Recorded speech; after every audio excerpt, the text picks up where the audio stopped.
everyone. So welcome to GST with Saradha, and today we are going to talk about one of the very important topic which is extremely relevant for every director of a company. So in this video we are going to talk about all the services which are provided by a director to the company and how is the GST impact for it. Is it taxable, not taxable, reverse charge, forward charge, everything we are going to discuss in depth. So which means what, usually our videos are extremely useful for accountants, tax consultants and GST experts. But this particular video in specific, I would advise you all to forward it to a director of any company, be it a closely held, family held, private limited company or a public limited company or a listed company, whatever be the case, because we are going to talk about the GST impact for every service which is provided by a director to the company. Right, so for which the company is in turn paying to the director. Now, straightly getting into the understanding of this video, because I first want you to get prepared before we get into it. We talk about from the basics, and then we also talk about some of the clarifications and the interpretation. So in this particular video, how we start about is that there is a recent circular 201, which was issued on 1st August 2023, right? So this particular circular clarifies one of the point for a director providing services to the company, right? Now, as we understand this particular circular, what we are also going to discuss and deliberate is, apart from this circular, because the circular clarifies only one portion of it, but there are a lot of larger issues, and how we have to understand the law is always there should be something called as a comprehensive reading. You cannot read a particular provision as a standalone basis, because in a real business, it's not that you apply this particular section for this particular type of business. It doesn't work that way. We need to understand the business, we need to understand the transaction, and we have to be careful in what is the provision that we are going to apply. And if you are applying that particular provision, then probably the circular gives you some clarity. But should we even apply it, or is it sufficient if I apply it? Or should I look into something beyond that? So there are a lot of aspects around it, and this particular video is going to give you a complete end-to-end clarity on understanding how a transaction has to be categorized when it comes to the services provided by a director to the company, and then to go about in understanding whether GST is applicable, not applicable, reverse charge or forward charge. Yes. So getting on to the detailing of this particular topic, recently, as I said, there is a circular 201 which was issued by CBIC on 1st August 2023. So in this circular, they have given a beautiful clarification that when it comes to the personal or private services which are provided by the director, that is the director providing services to the company in his personal or private capacity, then it is not getting covered under reverse charge mechanism, that is, which is categorized in entry number 6 of notification 13/2017. So what is this entry number 6 in notification 13/2017? So it basically states that every service, that is a service which is provided by the director to the company, for which the company is paying to the director, the company has to pay the GST under reverse charge mechanism and not the director. So this is what is given in the entry. While the entry says services, there are n number of disputes. It's not just now, it has been always been there ever since 2017. These confusions have been there, and time and again there are some or other clarification that keeps coming up on a standalone basis. But in this video we are going to sum it up all, and we are going to give you an altogether different perspective. So what is given in this particular circular is that they have also given an example, that is an example of the immovable property related renting. So which means what? The director owns a property, right? So the property is in the name of a director in his own name, which means he is holding the ownership of that property in his personal or private capacity. So as a landlord, he is renting this property to the company, which means the company is paying rent to the director, not because he is a director, but because he is the landlord of that property, right? The owner of that property. So here there is no question of directorship. it is a simple transaction between the landlord and the tenant. So which means the landlord is renting out and the tenant is paying the rent to the landlord. So we should not be covering this under this particular entry number 6, where the company is supposed to pay it under reverse charge mechanism since the services are received from the director, because he is not giving the services as a director, he is giving the services only as a landlord, right? So this is exactly what is the clarification which is given in this particular circular. But as I said, we are not going to stop with this circular, we are also going to deliberate what more, now that we have understood, yes, this transaction you should not be looking at it this way, then what else, how else should I look into the transaction? That is also something that we are going to discuss in this video. So typically a director providing services to the company can be categorized into 4 categories. So which means a director can provide services to the company in his capacity as, point number 1, in his own personal or private capacity, which is explained in this circular as well, right? Like immovable property renting. So in his personal or private capacity. Second thing is in his business or professional capacity, because let's say the director is running a business or is actually doing a professional services, and in that capacity he is giving these services to the company. This is category number 2. Category number 3 is employment services, that is the director is also an employee in the company. Then how does it work? Should there be tax or not? There is this 4th category where the director is providing services in his directorship capacity. Because him being a director, he is giving these services to the company. Then how does it work, right? So these are the 4 categorizations which, ideally you have to first understand the transaction, look into the documentation which is there underlying the transaction, the contractual agreement. Based on that, you should be able to categorize it into any of these 4 categories, right? Now let's move on to category number 1, that is exactly what is being clarified in this particular circular.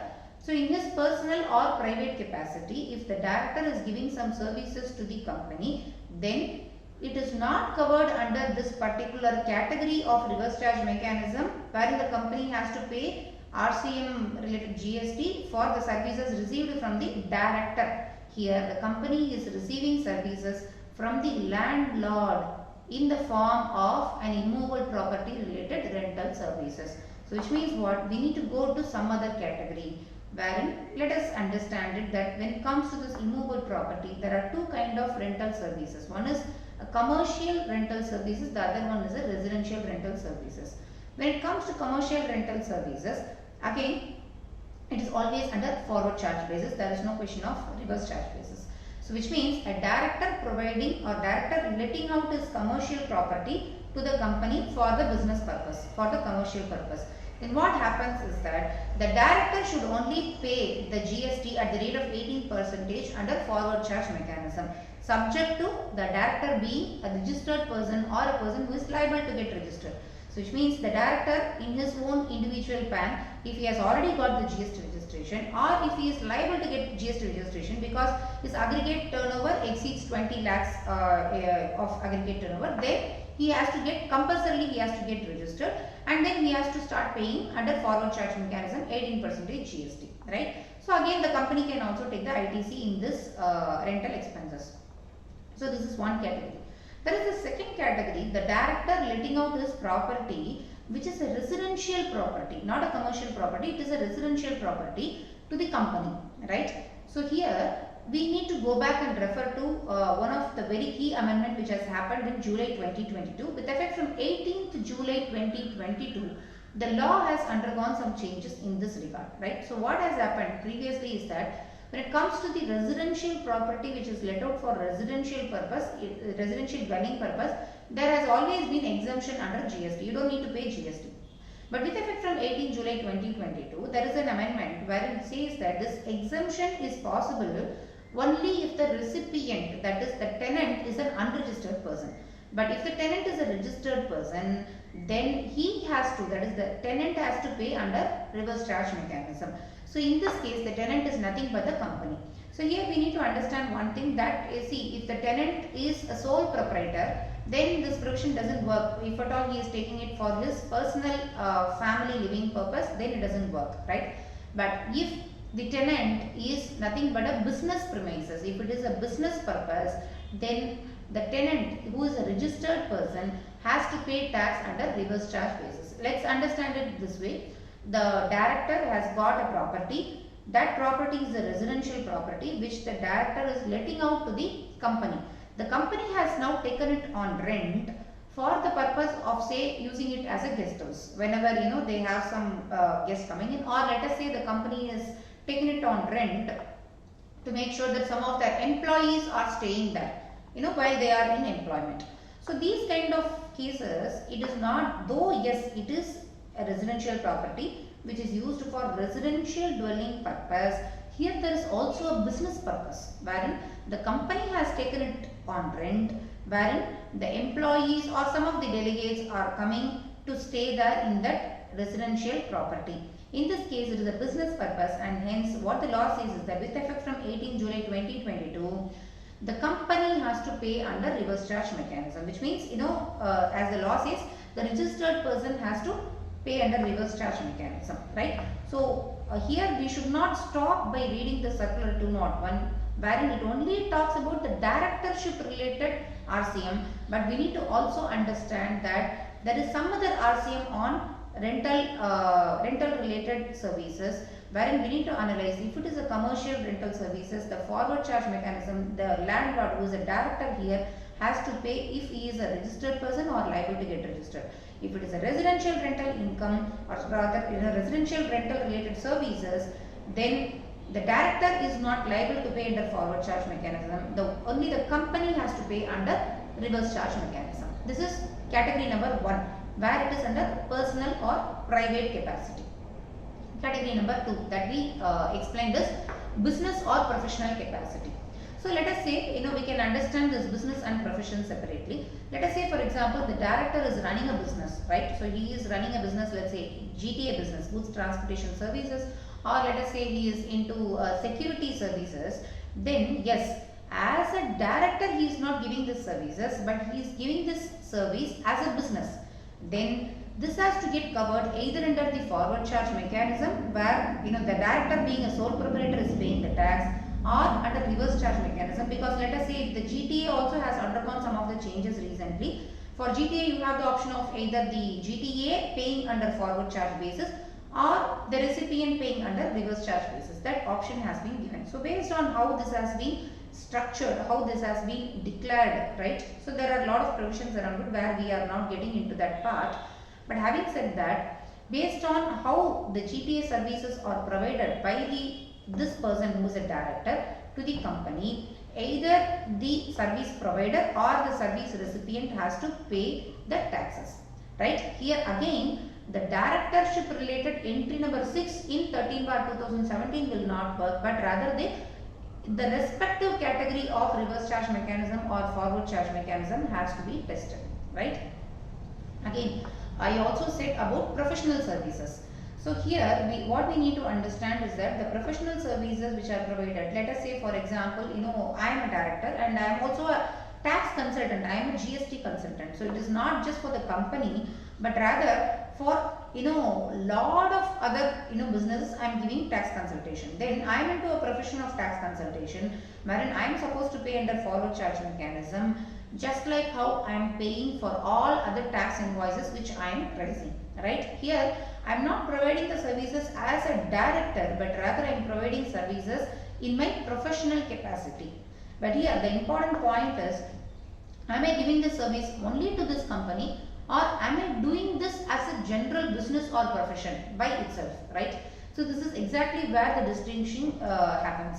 So basically, when it comes to business or professional capacity, it does not get covered under the directorship related RCM, but rather we need to test the respective category which is applicable for that particular business or profession, and accordingly the tax has to be decided whether it is forward charge basis or reverse charge basis, who should be paying the tax and what is the rate of taxes, right?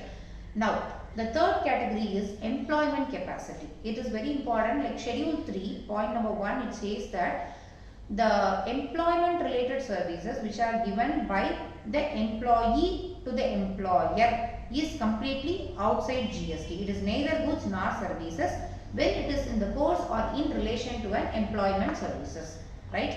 So the important point here is, how do I check that? So there are two ways in which it can be verified. Point number one, there should be an underlying employment contractual agreement, right? So there should be an employment contractual agreement which has to clearly establish that this person is being a director, he is an employee in the company, and these are all the services what he is giving to the company, right? So this is one thing. The second thing is, under income tax there is the TDS which has to be done, and whether the TDS is done under section 192 is again an important parameter. Form 16 will be issued. So this is a basis to check if this is covered under employment services or not. Typically in a corporate, what happens is that independent director or non-executive directors are usually not covered under employment services. A whole-time director, managing director, they are all the people who are covered under employment services, right? So what is covered under the employment services alone can only be taken outside the purview of GST, which means what? If I have to go back to one of the circular 172, wherein it is specifically covered for perquisites. So what happens for the perquisites is that if the director, being an employee, you see the particular circular does not talk about the directorship, it only talks about perquisites, whether it is getting covered under GST or not in an employment. But as much as it is covered for any other employee, it is also equally applicable for a director also being an employee of the company, right? So going back to that circular, what it says is that perquisites which are provided by the company to the employee is outside the GST, provided these perquisites are covered within the contractual employment agreement, which means the perquisites which are provided within the contractual agreement are nothing but that is again covered as an employment agreement, and hence these are all the services which are provided by the employee to the employer in their employment, in the course or in relation to the employment, and hence it is outside GST, even though it is given in the form of perquisites and not in the form of salary, right? So that was an important circular clarification which is equally applicable for a director as well. But again, if it is not covered under the agreement, then the same perquisites will be considered as taxable under this reverse charge mechanism category in entry number 6 of notification 13/2017, right? So the other important point here which we also have to make a note of is gifts. So when the employer gives gifts to the employee, again schedule 3 states that per year per employee you can up to 50,000 there is no GST. If it is beyond 50,000, then GST is applicable. So this is another important point which we have to know when it comes to the employee, whether the director is giving services in his employment capacity, right? So the important point is go back to the contractual agreement, right? So the fourth one is when the director is providing services in his directorship capacity, which is which means he is not giving in his personal or private capacity, he is not giving in his business or professional capacity where he is doing it at large, not only for this particular company, and he is not providing in his employment capacity, not covered within the contractual agreement, then the residuary category is what is actually getting covered under this entry 6 of notification 13/2017, where the company has to pay under reverse charge mechanism for the services which are received from the director. To give an example, sitting fees, right? So let us say sitting fees which are paid to independent director or non-executive director, these are covered under this particular category, wherein the company has to pay under reverse charge mechanism, right? So the very important point here is there are two kind of situations which may get covered under this particular category. One is the director who is not an employee, and the director who is an employee, but this particular service is not covered within the employment agreement. Both are possible to get covered under reverse charge mechanism, right? So very importantly, we need to distinguish. Just because a director is an employee doesn't mean everything is covered under the employment agreement. If something is not covered under the employment agreement, then it will get covered under this reverse charge mechanism basis. And how one can verify is, typically if you see income tax TDS will be done under 194J most likely, right? So as a technical or professional services. So these are all some of the instances or some of the ways and means in which one can test whether the reverse charge mechanism related the entry number 6 in notification 13/2017 is applicable or not, right? So as I said, there are 4 different categories. One should not jump into a quick conclusion that whenever there is some payment which is given by the company to the director, it is immediately getting covered in the reverse charge mechanism. One has to first understand what is the nature, what is the capacity in which the director is providing this service to the company, first thing. And for us to verify that, what is most important is the underlying agreement. Is it an employment agreement, or is it a business agreement, or is it a professional agreement, or is it a directorship related services? So this has to be verified. Or is it a rental related, business premises related personal or private capacity? So these things have to be carefully evaluated. Only on this basis we will be able to come to a conclusion under which category these services are being covered. So once you are able to clearly determine what is the nature of the transaction, and then we have to go about in figuring out whether this is particular service is taxable or not taxable under GST. If it is an employment, let us say it is not covered under GST at all. There is absolutely no GST.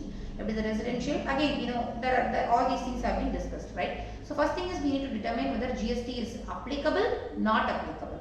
The second thing is, if it is applicable, who has to pay the taxes? Is it under forward charge or under reverse charge mechanism? Then what is the rate of tax under which it has to be paid? And last but not the least is, once this tax is being paid, can the company claim the ITC in this particular transaction, which is a very important test for which you need to go through not only section 16 but also section 17, where a lot of restrictions have been provided for eligibility of input tax credit, right? Now, let me also come to a very important understanding of why is this video very important as we talk today, right? So we are all in August 2023, and right now we are focusing on, all the companies are predominantly focusing on closure of the books of accounts for financial year 22-23, which means you are going to close the books of accounts, evaluate all the transactions, evaluate all the tax applicability, and the balance sheet P&L will all get signed, and then you have this income tax filing followed by GSTR 9 and 9C filing. But important thing here is that go back and evaluate all the transactions which has happened between the director and the company in the financial year 22-23. The reason being, a couple of reasons. Point number 1, earlier the better. If at all there is any RCM or forward charge mechanism based tax liability which has been missed out, it is better to discharge it right away so that the interest impact can be minimized.